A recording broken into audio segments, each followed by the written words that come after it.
ఏం చేస్తున్నావు Rajanna? Cinema plan చేసినాం రాత్రికి. సినిమా థియేటర్లో కాదా? అందరు ఓకే అన్నారు. వాళ్ళని తీసుకొచ్చి డైరెక్ట్ రాత్రికి ప్రొజెక్టర్ బయట పెట్టి మీరే సినిమా వేసి చూపిస్తారు.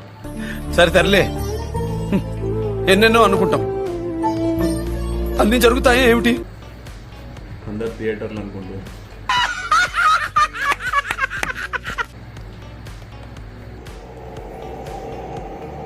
అదే పశ్చాత్తాపం.